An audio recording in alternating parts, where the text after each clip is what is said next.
We'd like to start our formal program, and we'd like to begin by taking a moment to recognize the hard work and the dedication of our outgoing CBA Board of Managers members. The following individuals are going off of the board this year: Judge Charles Beach, Tracy Brummeyer, Alexis Crawford Douglas. So it might go easier. Perhaps we applaud for everyone at the end. Maybe would be a recommendation. Alexis Crawford Douglas, Judge Claire McWilliams, Juan Morano, Brandon Peck, Ashley Raphael, Antonio Romanucci, and Judge Maria Valdez. Please join me in thanking them.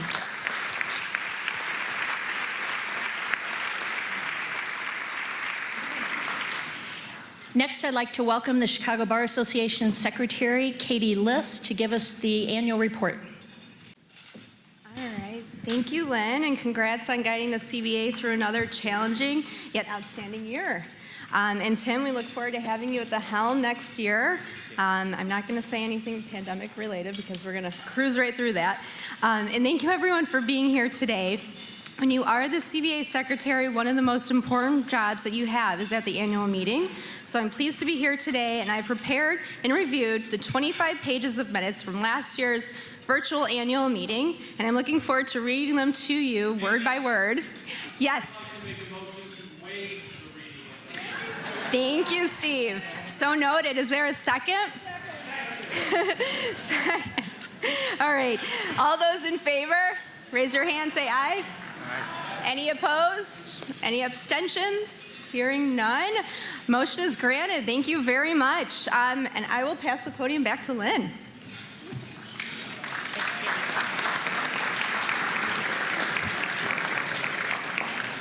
Thank you, Katie. Just so you know, they did the same thing to me, and they didn't let me read the minutes either. So, with that, I'd like to call up the CBA Treasurer for the Annual Treasurer's Report, John Chakota. Thank you, Madam President. Lynn Grayson, what a great year you've had.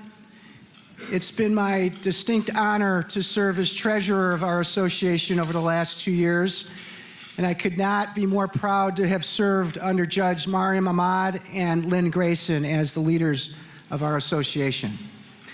Despite the pandemic-related challenges of the last few years, our association has been blessed and maintained a very strong financial performance for another year in fiscal year 2021-22. The strong performance was led by a better than expected member retention rate, a very successful year for the lawyer referral service, and increased revenue from the CBA's royalty partners. Additionally, as the CBA building began to reopen to the CBA's professional events and seminars, we were able to keep our expenses in line with our proposed budget, which was key to achieving our positive net revenue.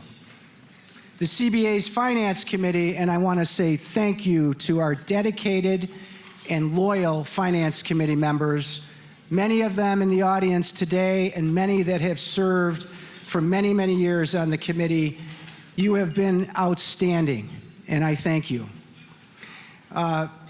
The Finance Committee has met quarterly throughout the last 2 years and was able to achieve the following: a thorough and diligent review of the CBA's investment holdings, both for the CBA's general investments and the investments of the CBA's Wolf Fund.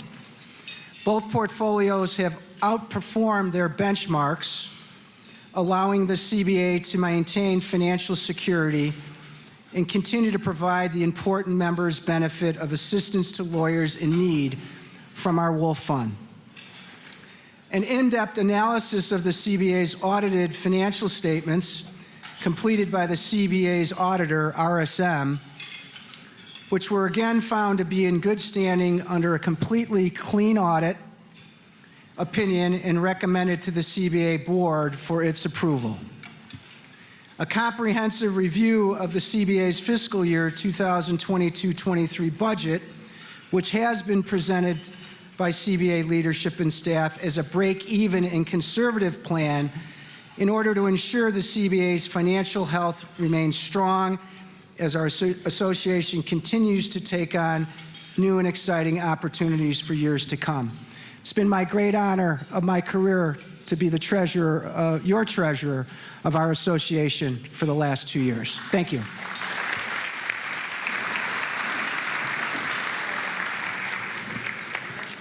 Thank you, John.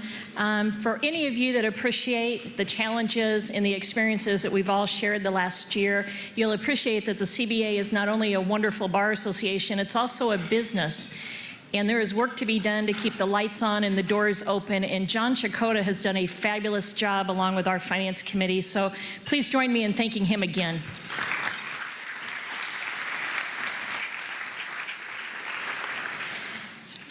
As our 150th anniversary approaches in May of 2024, I'd like our committee to share with all of you some of the initial plans we have for celebrating our 150th year.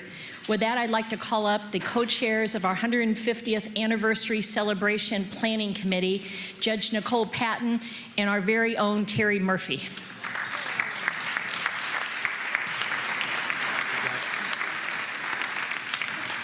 Thank you, Madam President. Good afternoon, everyone. My name is Nicole Patton, and I am proud to announce that in 2024, the Chicago Bar Association will be celebrating its 150th anniversary. Our anniversary theme is celebrating 150 years of the CBA, championing justice, building connections, and making an impact. We will kick off our celebration next year with outstanding programming and events geared towards serving our communities. We are proud of our evolution as a bar association, our dedication to diversity, equity, and inclusion, our continued advocacy for a more perfect union, and most importantly, upholding and maintaining the dignity of our legal profession. Our 150th anniversary celebration will be epic. It will be an event you will not want to miss. My esteemed co-chair, Terry Murphy, Executive Director Emeritus, will now tell you more about our planned celebration. Thank you, Judge. This is sort of like old home week for me. Glad to be back, glad to be co-chairing the 150th Anniversary Committee. And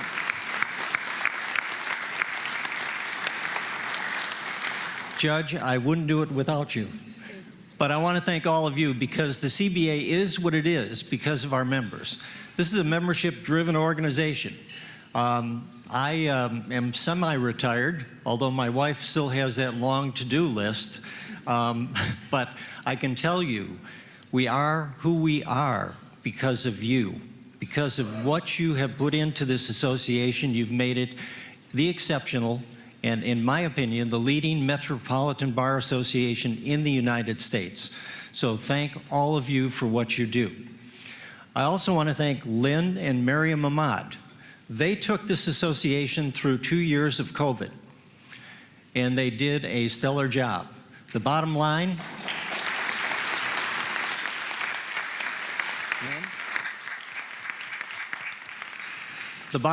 is they didn't miss a beat. And how lucky we are. We had two women who ran this organization so well during these bleak times. The 150th anniversary is around the corner. I had the pleasure of being the staff liaison to the Centennial, believe it or not, the Centennial Committee that was chaired by Keith Parsons from Ross Hardy's. But Esther Rothstein, who was our first woman president in 1977, really ran that committee. And Esther was the one who ran me. And I could say, honestly, I learned from the feet of the best. I also want to thank the past presidents for all they have done to help this association. And you look around and you see so many leaders.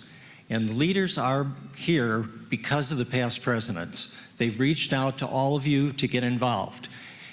Years ago, we had Lou Holtz as guest speaker. Tom Demetrio pulled in Lou from Notre Dame, and You know, I thought it was going to be kind of a boring coach speech, but Holtz was so engaging. And Holtz talked about getting people involved and getting people to care. And he said, you know, if we get enough people involved and if we get enough people to care, we can solve any problem in this world.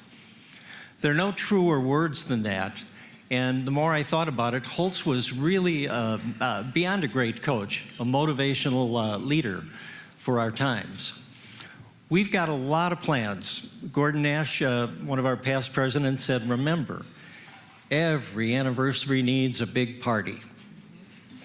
I had vivid dreams of having Andre Bocelli as a guest. I found out how much Bocelli cost. And I really need Bob Clifford. Where is Bob? Where is that man? You'll never escape. Hello, Bob. But in any event, I can't commit Bocelli at this point. We've talked about Yo-Yo Ma, another leading light, and we want to have a lot of fun with what we do. Terry Masherin is going to be putting together some wonderful symposia for us. We're with Judge, may I say, the fairs that you're putting together? Yes. Nicole is putting together 2 community fairs at the Daly Center, which are going to be extraordinary. And we're going to begin some video testimonials from CBA past presidents, CBA leading lights, and others very, very soon. And also, and Roy Hofer, who's sitting over there, Roy, when he was president, he came up with a concept of factoids. And he was proud to tell a lot of factoids. So we decided in the committee that we're going to come up with some CBA factoids. And it's sort of an oral history of the CBA, not just for the past 50 years, but for the CBA's entire 150-year history. And it's a great history. There are great, great things that have happened to the association through the years. I think you're going to love the factoids. Okay, I want to congratulate Tim Tomasic, Judge. Thank you for being here. And Ray Koenig. Ray is soon to be our first openly LGBT president. And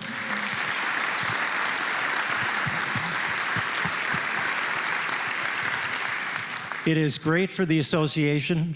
We are diverse, we are inclusive, and I will also want to thank Beth McMean for letting me speak for more than my 3 minutes. And with that, love you all. It's great to be here. Stay well, and you're going to hear a lot more about the 150th anniversary. We're looking forward to it and looking forward to all of you participating. Thank you very much. Lynn, thank you.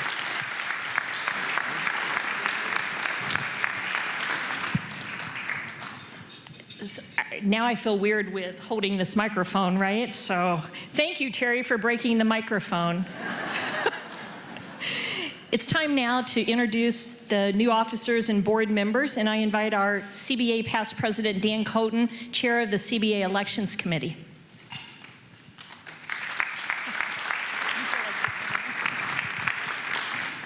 Thank you very much, Lynn. I'm here to report on the results of the annual meeting of the Chicago Bar Association Election Committee. And when you have a charter and bylaws that are 150 years old or 149 years old, the language is kind of stilted, but bear with me here. There were no nominations made for any office or for membership on the Board of Managers other than those nominations already made by the nominating committee. Therefore, pursuant to Article 8, Section 8.7 of the bylaws of the association, the Elections Committee cast the vote for the members of the association for the following nominees selected by the nominating committee. And they are, for second vice president, John C. Shikoda. For secretary, Catherine Carso-Liss. For treasurer, Nina Fain. And the following nominees for 2-year terms on the Board of Managers: the Honorable Louis G. Apostol, Nadra L. Rabati, Anthony F. Fata, Cynthia S. Grandfield, Judge Mary Rowland, Kevin Thompson, Judge Alan P. Walker, Matthew P. Walsh. Under the bylaws of the association, the person who served as the YLS chair 2 years prior automatically becomes a member of the Board of Managers. This year, Jeffrey Moskowitz, having served as YLS chair, becomes a member of the Board of Managers. The bylaws also provide that the second vice president of the association automatically succeeds to the office of first vice president. This year, Ray J. Koenig III, having served for the past year as the second vice president, automatically succeeds to the office of first vice president. In addition, the first vice president of the association automatically succeeds to the office of president. This year, Timothy Tomasic, having served during the past year as first vice president, automatically becomes the president. Congratulations to our new board members and officers.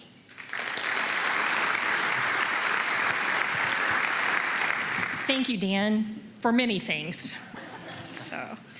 We have a wonderful group of new leaders coming into the CBA, but we'd also like to take a moment to recognize those continuing on the Board of Managers with the Chicago Bar Association. Michael Okareki, Octavio Duran, Robert Fioretti, Malcolm Skip Harsh, Risa Lanier, Patricia Patty McCarthy, Judge James McGinn, and Sandra Yamati. Next, I'm honored to call to the podium and welcome Circuit Court of Cook County Judge Claire McWilliams to swear in our new board members and officers. If our board members and officers would please stand. Thank you, Madam President. Nice to see you. It's nice to see you. Thank you. Good afternoon, everyone. All right, do we have all of our board members and incoming officers standing? I think so. All right, well, all of you please raise your right hand to be sworn. I state your name. Do solemnly swear or affirm that I will faithfully execute my duties as an either state an officer or a board member of the Chicago Bar Association to the best of my ability and in accordance with the bylaws of the association. All right, congratulations to all of you. Thanks so much.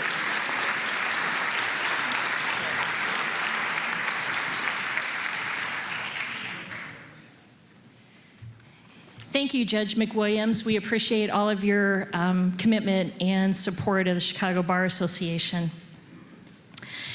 Before moving ahead with the program, I know we recognized all of the presidents in the room, Bar Association presidents in the room, but I'd like to take a moment to recognize all of the Chicago Bar Association past presidents. If you could please stand and be recognized, we would appreciate it.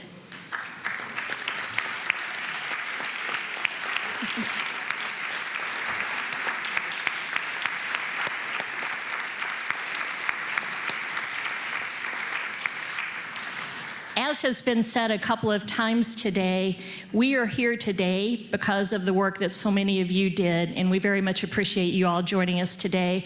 And many thanks to all of you. I'm excited to become a member of this special group that just stood up. So, it has been another extraordinary year for the Chicago Bar Association, and I'm so pleased that we've had the opportunity to be here together in person to celebrate my friend and colleague Tim Tomasic as a new CBA president. I very much look forward to being part of the coming year, and I know all of us will benefit from the time and talent and commitment that he shows. Tim is an extraordinary individual, and I know the CBA will be better off because he will be our CBA president next year.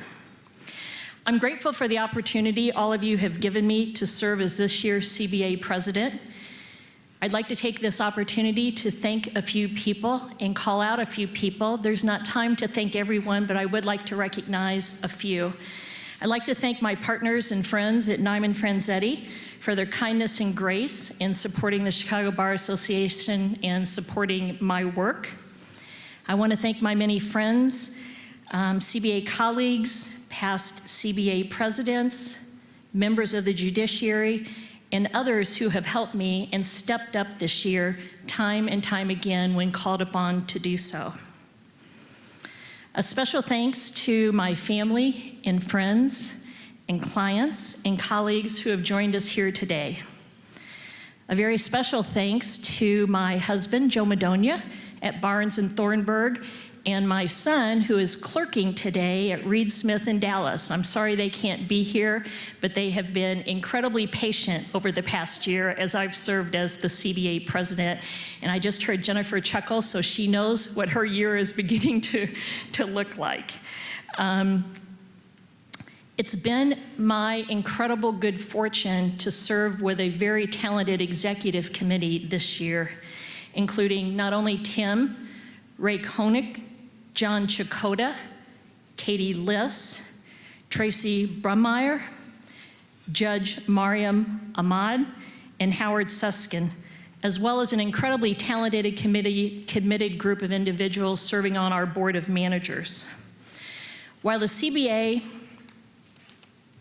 is certainly a bar association that we all know and love, as I've mentioned before, it's also a business, and it requires legal attention and guidance each and every day. And for that reason, I'm very appreciative of the personal and professional support I received this year from the CBA's General Counsel, Howard Suskin.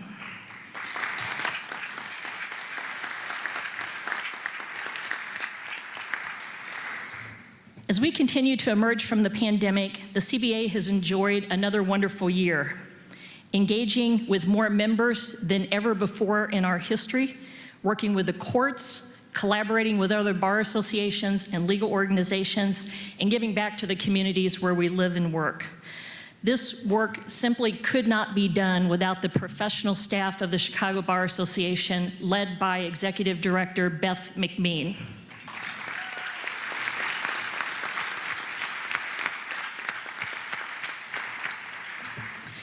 My personal gratitude and personal thanks to Beth, Mark Cellini, Jen Byrne, Ann Glenn, Sharon Nolan, Karen Stanton, Angie Cruz, Ricardo Islas, and all of the professional staff that allow us to do what it is we do for the Bar Association. We know that the practice of law has been forever changed given our recent shared experience. The legal profession continues to innovate and improve how and where we practice law, and improve how lawyers and the public interact with the judiciary.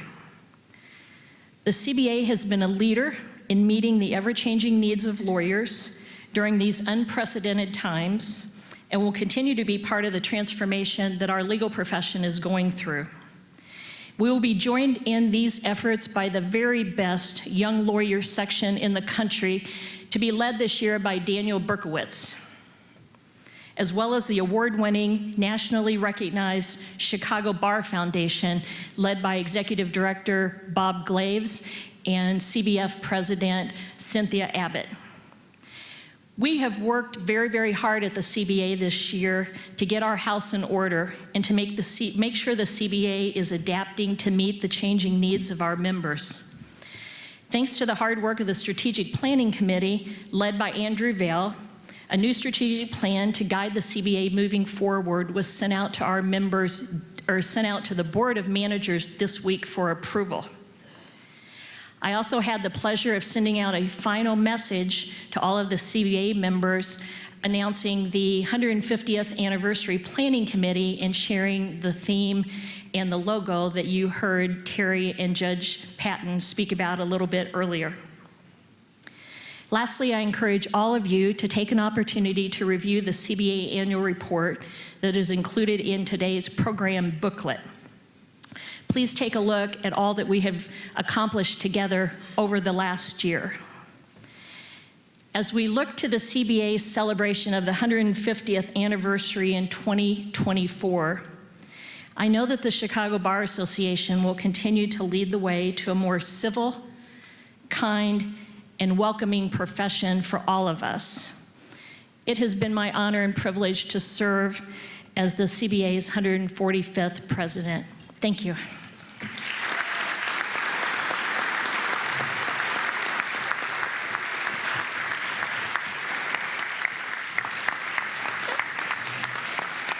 So, thanks, Tim.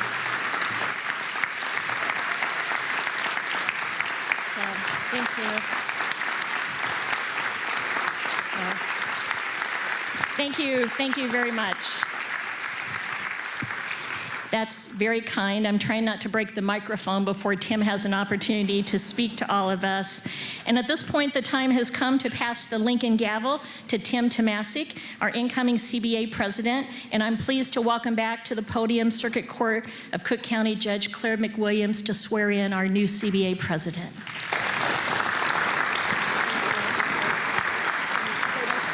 Great job, Lynn. Congratulations, Lynn, to you, Madam President. And it's my honor and pleasure, Tim. So, hey, Dan, we need a separate microphone for this. We may need I have a backup plan. Oh, you I think I'm do? mic'd up, I think. That's perfect. All right. It's my honor and pleasure, Tim. Will you raise your right hand to be sworn? Yes, Your Honor. I, Timothy Tomasic, do solemnly swear I, Timothy Tomasic, do solemnly swear that I will faithfully execute my duties that I will faithfully execute my duties as President of the Chicago Bar Association as President of the Chicago Bar to Association the best of my ability to the best of my ability and in accordance with the bylaws of the association. and in accordance with the bylaws of the association. Congratulations. Thank you, Your Mr. Honor. President. Thank you so much.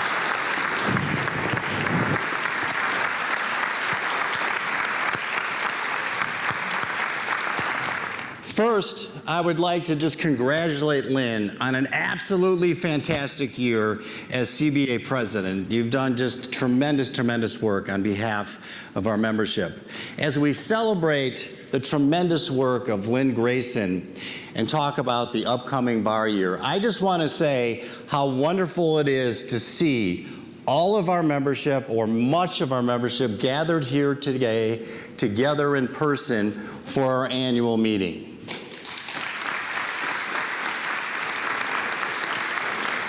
If you go back to 1874, when this organization was first founded, one of its underpinnings was its networking, was its camaraderie, and its platform that allowed lawyers to work together to build a better mission and to better serve our clients. We've had receptions, events, and meetings. I just attended Tracy's last meeting as chair of the Young Lawyers section, and I was so excited to hear the young lawyers say they intend to meet in person in this coming year, and I promised our membership that we are going to be back in our fantastic, historic Chicago Bar Association building going forward.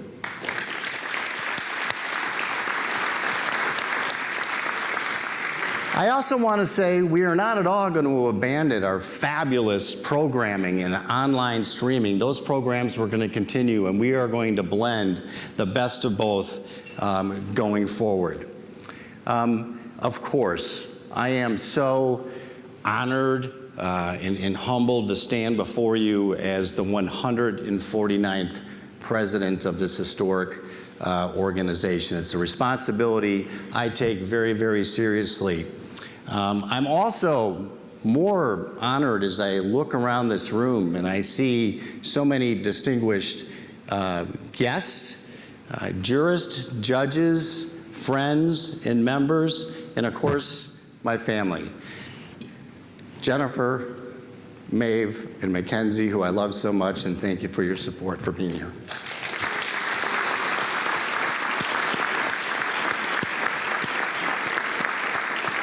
And the members of, and all my great partners, Dan Coden, past president of the Chicago Bar, Sean Kasserman, incoming president of the ISBA next year, Bob Geimer, and the whole team from TKK. I'd especially like to thank Ashley, my paralegal, who runs every ounce of my practice and takes care of our clients. And so thank you for the great support of TKK and our law firm.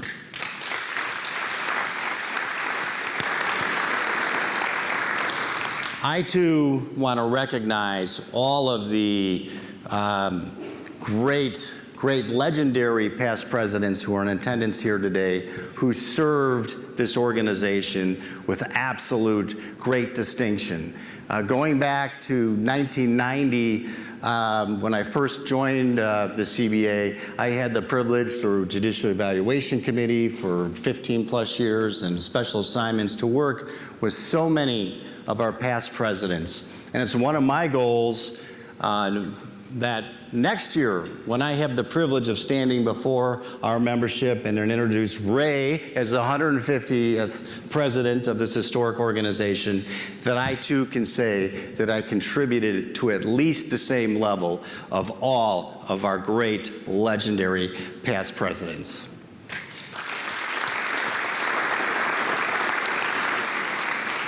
I would like to extend a special thanks to Father Paul for the beautiful invocation today. Thank you, Father Paul. Jennifer and I, we met Father Paul at St. Ignatius High School prior to the pandemic. And my family, Jennifer, Mackenzie, and Maeve, were very proud to support him in his new position with the Jesuits, where he's raising money to build the first Jesuit university in East Africa and in Kenya. Thank you and good luck, and we'll always be there to support you.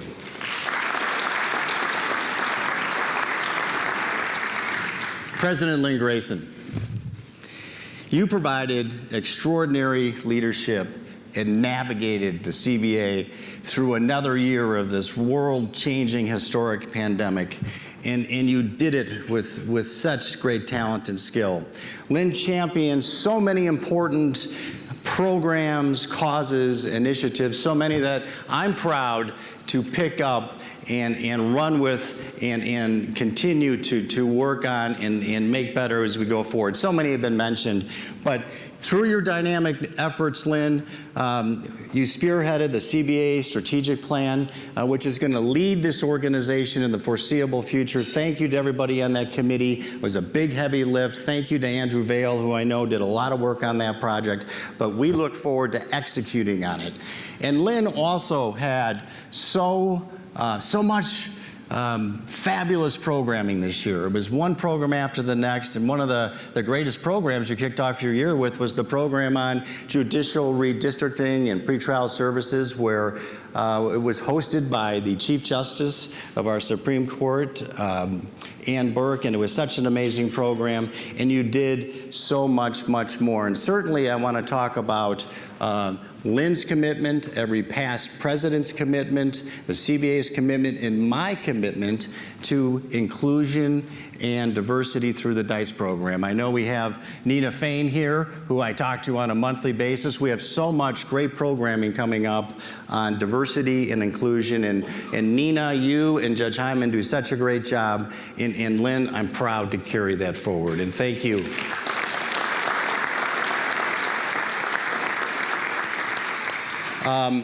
Lynn, I went back and I read many of your articles, and I was reminded, as has been pointed out, I think Father Paul pointed it out, that Lynn dedicated her year to civility, to wellness, and to kindness. And I have to say, Lynn, those are traits that you've embodied throughout your leadership, throughout your year as president, and throughout your distinguished career.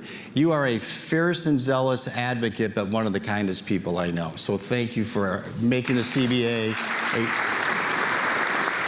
a better organization, as every past president has done. So we do have some gifts for you for your work, as is tradition, and I'm going to step back and just kind of talk about the first gift. I think everybody probably took a look at the materials that were circulated, but you'll see that in April, we're excited to be taking a trip to Dublin, Ireland, and then also to the famed harbor town of Kinsale. And we'll be talking about that in a moment. But Lynn, one thing I know and understand is that you do like, from time to time, to enjoy a nice glass of wine, as we all do.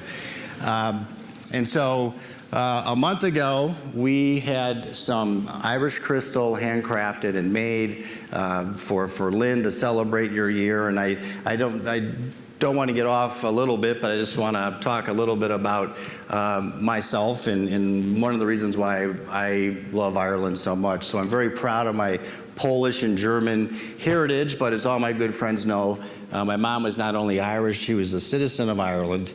And I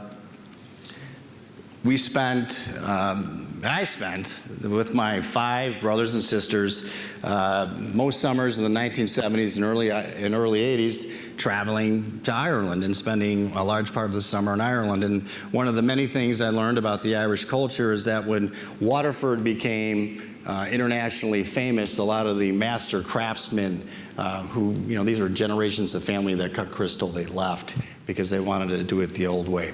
And Kinsale Crystal, which is in the town of Kinsale, which we'll be traveling to, it's a wonderful little shop. We had them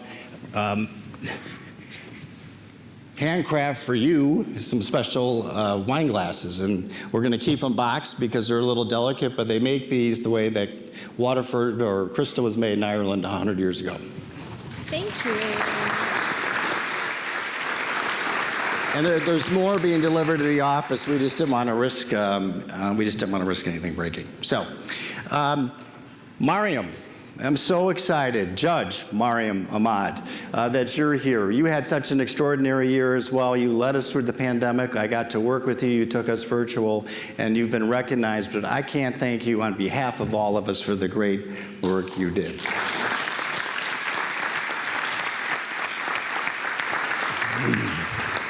So, people who know me well, my friends, my partners, my colleagues, my mentors, know that I would rather, when it comes to presenting to a large group, be talking about trial strategy, cross-examination, maybe of course, the mission of the Chicago Bar Association.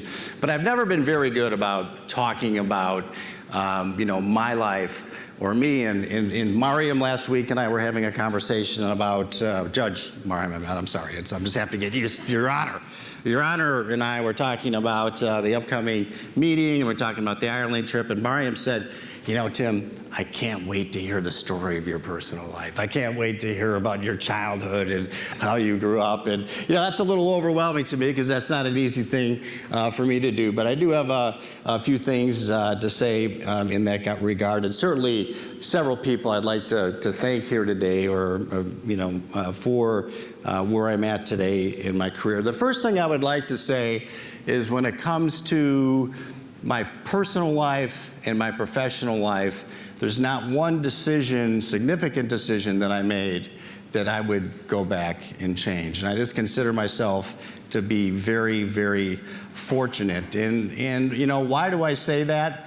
Some people kind of laugh or giggle about this, but people who know me well, people who grew up with me know that. I was born in Chicago, but I grew up in Joliet. I see my friend Frank Patrick back here. We both are graduates of Joliet Catholic High School. So, when people talk to me and talk about me being a lawyer, I joke, and some people get it, some people don't, but I say I'm just a kid from Joliet with a law degree. And I say that because I truly consider myself to be extremely fortunate. And here's one of the reasons why. I didn't go to law school here in downtown Chicago. I didn't go to the University of Illinois. I'm a very proud graduate of the University of Denver Law School. But I wanted to be a prosecutor here in the city of Chicago. I wanted to be a state's attorney. And somehow, some way, I was able to get an interview with the Cook County State's Attorney's Office. And I came out for the interview. It was, I'll never forget it. It was a cloudy, dark Friday. I think it was definitely 1989. And I was the last interview at 4:30 in the afternoon. I went in, the supervisor, who I see Judge Lyons knows, Joe McNerney, who is one of the great supervisors in the State's Attorney's Office, didn't know me, and we talked for a half hour. And Joe said, you know what? I've talked to 30 candidates. I think you're great. I'm going to put you at the top of the list. And, that's not, I'm very fortunate. And I really believe taking advantage of opportunities for all the young lawyers here is key. And I see my partners here and my mentor Bob from Clifford Law, and I think last week Keith Habeisen was honored, and he said one of the keys to success is taking advantage of every opportunity that you're given. And that's something that I think I did very well throughout my career, because when I became an assistant state's attorney, and Mariam, I hope I'm giving you enough personal stories here to kind of fulfill my promise, I thought I'd be there 2 or 3 years and move on, right? I thought I always wanted to be a personal injury lawyer. I stayed there for 8 fantastic years, and I learned from the most amazing group of trial lawyers in America. And as we know, there's legendary trial lawyers in Chicago that have come out of the office. Many of my trial partners are here, too many to name. And I really, really learned a lot. It was the foundation of my career.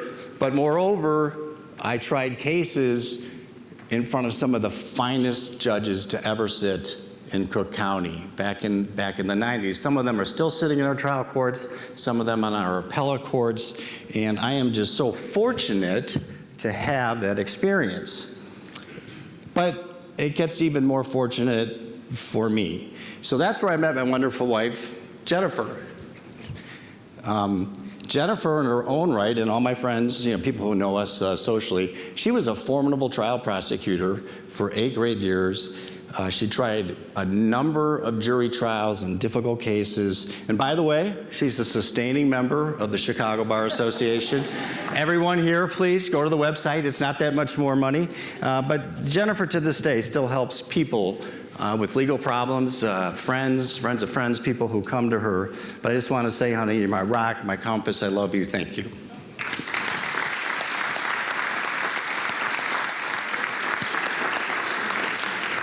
Now, my 2 daughters, Mackenzie and Maeve, are here. And it's amazing how 2 children, 2 daughters, can go from this big in the pandemic to now, like, becoming big daughters. And I'm very proud of you. I love you. You are my joy, our joy. And, thank you for your understanding. All of us here, it doesn't matter if you practice family law, probate, corporate law. It's a busy life, and then sometimes I know I'm distracted. I'm on the phone. I'm working. I'm not home on weekends. Thank you for your understanding and support.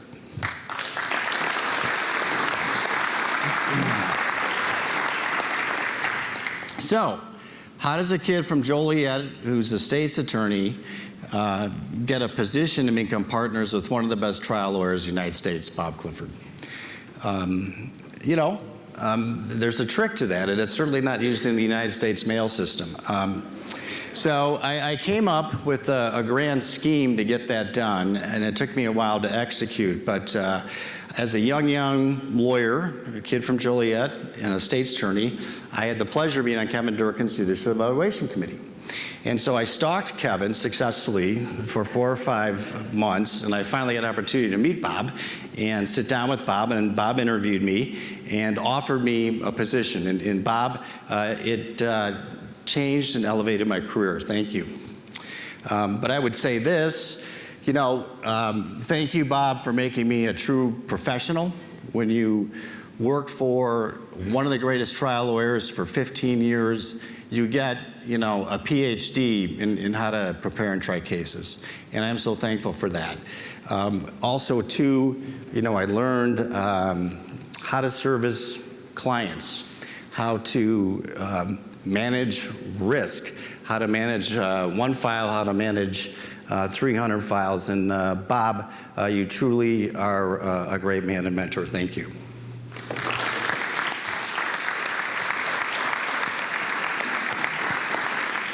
Now, having said that, and I go back to saying I wouldn't change a single decision I've made professionally, I would be remiss if I didn't tell everyone here that I miss the weekly and monthly flights to case management conferences and depositions on a private jet with Bob. That was quite a That was quite a great time, and if you ever get the opportunity, I suggest you pursue it.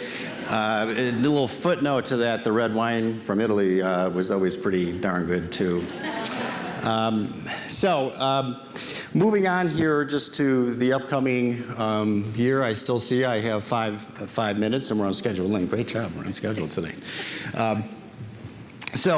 There's a lot on the agenda for the coming year. There's an article coming out in the CBA record that outlines my agenda, but there's just a few things I want to talk about. And I was just talking to Justice Neville, who asked me the same question. And, you know, sometimes when you go to a bar function, it sounds somewhat cliche, but I have to say, given the recent attacks on our democracy, on our Constitution, on the judiciary, I remain fully committed, as we are all sharing the sworn duty to protect democracy and our Constitution, to protect everything about the rule of law, everything about the independence of the judiciary. We all know about January 6th. So one of my focuses is going to be a series of special speakers that are going to come in, prominent speakers, to talk about constitutional issues and rule of law issues. And I'm very pleased to report I had a great conversation with Dean and Professor Irwin Chamorinsky from the University of California Law School this week. He's a Chicagoan, and he's agreed to come out and present on the rule of law. A lot of us are familiar with his great work closing the courthouse doors, and we have other speakers lined up that are going to come in and that are going to be very entertaining, prominent scholars, prominent lawyers, and talk about the rule of law. I spent over 15 years on the Judicial Evaluation Committee and then some. I had the privilege of serving as the past president of the American Board of Trial Advocates, and many of you may know that the Chicago Bar Association often co-hosts programs with ABODA. And we do that for a reason, because we stand together in protecting and defending the independence of the judiciary. And I want to assure our membership and remind our membership that it's our duty to respond to the frequent, uninformed, unfair criticism of judges and the media. We stand ready to respond, because if there's no confidence in our judges, there's no confidence at all in our judicial system. And I'm going to keep that up top, because current events tell us that that is so important.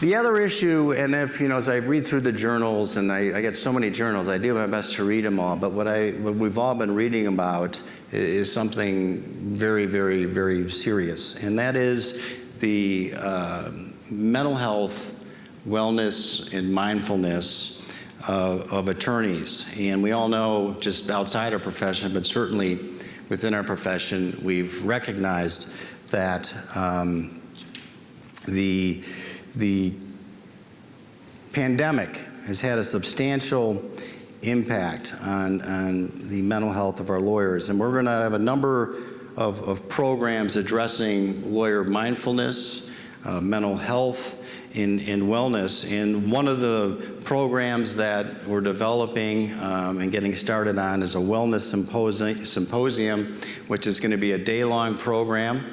We're not only going to have lawyers talking about these issues of wellness, but we're going to bring in behavioral health specialists. And we're just going to address how we can respond to the disturbing increase in the rates of anxiety, depression, substance abuse. And, you know, I don't like to talk about this, but I think we just need to recognize it.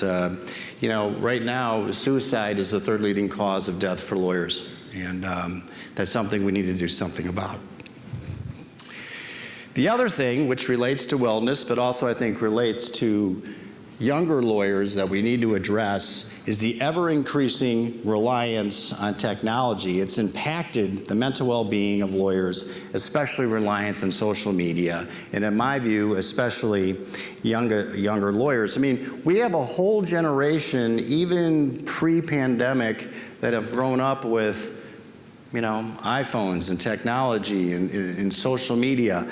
And so what do we see in the practice of law? And we all have to deal with it. We see everything being done electronically. And number one, it's reported that this too has had a great impact on the mental wellness of lawyers. But more importantly for me, what I see is a generation of lawyers, even pre-pandemic, that they don't have the soft skills, the ability to get on the telephone and work out a dispute with opposing counsel, the ability to step outside the courtroom, Your Honor, can we take a break? We're going to go work this out, and approach the bench and say, Judge, we've had a meet and confer, we have everything worked out, but this one issue. And then the same thing for depositions. They do become uncivil and unruly. And I notice the veteran trial lawyers, and I'm a plaintiff's lawyer, I deal with a lot of defense lawyers who are here. The professionals work things out. They go off the record. And I think we have a generation of lawyers that need to learn these soft skills. And I know, Terry, 7 or 8 years ago, we had a program. I'm going to be talking to you about that because we're going to reincorporate that. So in close here, because we're doing pretty good on time, I just want to talk about the fact we're really excited to take the Chicago Bar Association abroad again for a CLE program. We're going to journey to Dublin, Ireland, and then take a extension trip for those interested to Kinsale, Ireland. But thank you to Judge Mulroy, past president, who's going to be helping with the CLE program, which is going to focus in part on war crimes and crimes against humanity, just based on things going on in Ukraine and other things. But also, too, we're going to have a side trip. There's information on your table to the harbor town of Kinsale, which is one of the favorite places that I travel with my family. I've been going there since I was a child. Some people call it affectionately the Irish Riviera because it has a number of great restaurants and pubs. And we're going to have some events there. It's also where, not to get too much into history, but in 1601 there was a great battle between the English and the Spanish, and the Spanish Armada was defeated there, and is kind of famous for that. It's also a town where the Lusitania was sunk prior to World War I, right off the coast. And as part of that trip too, I'm very pleased we're going to have a special CBA golf event at the Old Head Golf Links, which I think promises to be a great time. So, in close, I am so excited to work with the leadership and the new leadership. Ray as vice president, John as vice president, Katie and Nina and Lynn staying on board as past president, and of course Dan Berkowitz is going to be a great young lawyer. So I'd just like to conclude by again thanking my family for all their support, and I love you so much. But this is a responsibility I take very seriously, and I can promise you 100% of my effort. Thank you. I'm honored.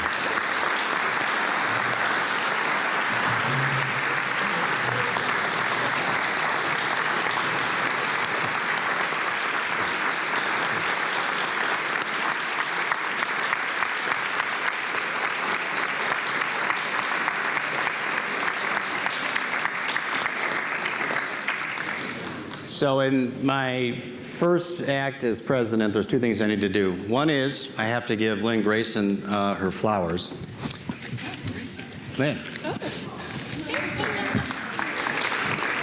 And two, I'm afraid to use the 150-year-old gavel, so I adjourn this 149th meeting of the Chicago Bar Association.